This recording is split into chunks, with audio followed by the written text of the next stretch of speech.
آج کا اہم سوال یہ ہے، یہاں یہ سوال یقیناً کیا جا سکتا ہے، اگر واقعی سوچ اتنی بڑی قوی تاثیر رکھتی ہے، اس پر خرچ بھی کچھ نہیں آتا، تو پھر لوگ اتنا بڑا کیوں نہیں سوچتے؟ کیوں وہ چھوٹی سوچ رکھتے ہیں؟ ان کو اپنی سوچ کو بڑا رکھنا چاہیے، ایک بڑے پتھر کی طرح، جیسے ایک بڑا پتھر دریا کے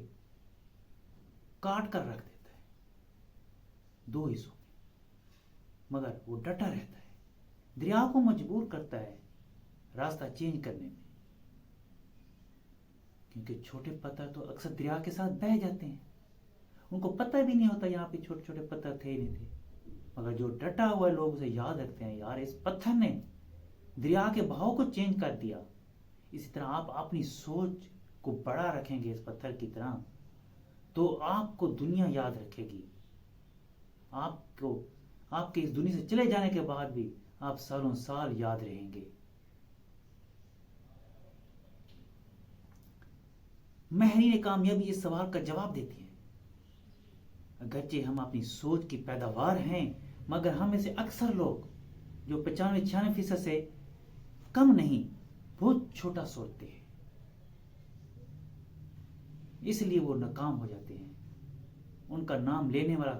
نہیں رہتا کوئی۔ آپ ارد گرد کے لوگوں کو دیکھیں، وہ آپ کو پیچھے ہٹنے اور محفوظ زندگی گزارنے پر اکساتے ہیں، وہ آپ کو حقیقت پسند بننے کا مشورہ دیتے ہیں، وہ کہتے ہیں جیسے چل رہا ہے چلنے دو، چھوڑو، یہ آپ کے بس کی بات نہیں ہے۔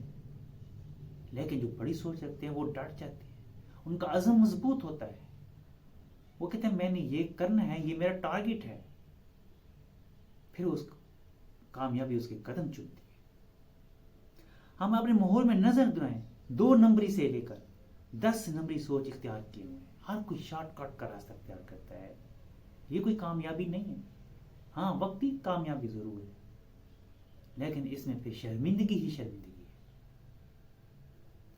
یہ درست ہے کہ ہمیں اپنے پیر اپنی چادر دیکھ کر پھیلانے چاہیے، لیکن بدقسمتی ہمیں اپنی سوچ بھی اپنی چادر تک محدود رکھنے پر مجبور کیا ہوا ہے، لیکن ہم سوچ کو بڑا نہیں کر رہے۔ یہ بات درست ہے، اپنے پاؤں چادر دیکھ کر پھیلائیں، اس کے دائرے کے اندر رہ کر زندگی گزاریں، مگر ہم نے اپنی سوچ کو بھی اتنا ہی کیا ہوا ہے، لیکن سوچ کو تو بڑا کرنا چاہیے۔ جب آپ اپنی سوچ بڑا کریں گے تو آپ بڑا سوچیں گے، اتنا ہی آپ کامیاب ہوں گے۔ اللہ پاک آپ کو آسانیاں بڑھنے کی توفیق عطا فرمائے، آمین۔